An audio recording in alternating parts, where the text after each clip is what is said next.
Today, Prime Minister Modi and I discussed the strength of our economic relationship, demonstrated by the entry into force of the landmark India-Australia Economic Cooperation and Trade Agreement last year.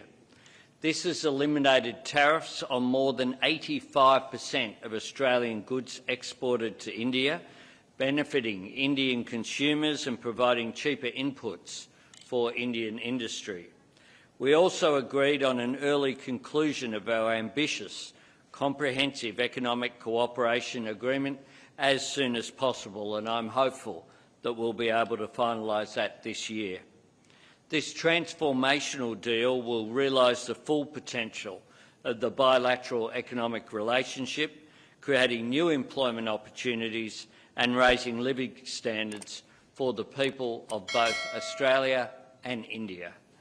In recognition of a unique part of our bilateral economic relationship, we also discussed the potential presented by the India-Australia Audio-Visual Co-Production Agreement that has been exchanged here today. This agreement will support skilled jobs, creative exchange and the development of screen projects of cultural significance in both countries.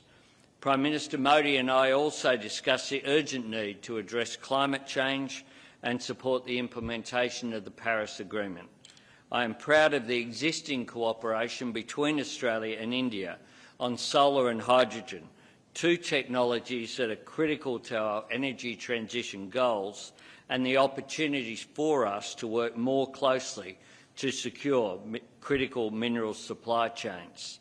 I'm pleased that today we have exchanged terms of references for the Australia-India Solar Task Force and are able to announce Australian solar expert Professor Renata Egan and eminent Indian scientist Professor Anil Kothantharil as Task Force co-chairs. The Task Force will provide our governments with advice on opportunities to accelerate solar PV deployment and enhance supply chains. I welcome significant and ambitious progress under the defence and security pillar of our relationship. Prime Minister Modi and I discussed the increasingly uncertain global security environment and committed to strengthening the Australia-India Defence and Security Partnership to address shared challenges and work towards an open, stable and prosperous Indo-Pacific. I welcome increased defence information sharing between Australia and India, including in the maritime domain. We also discussed Exercise Malabar, which Australia is honoured to be hosting this year.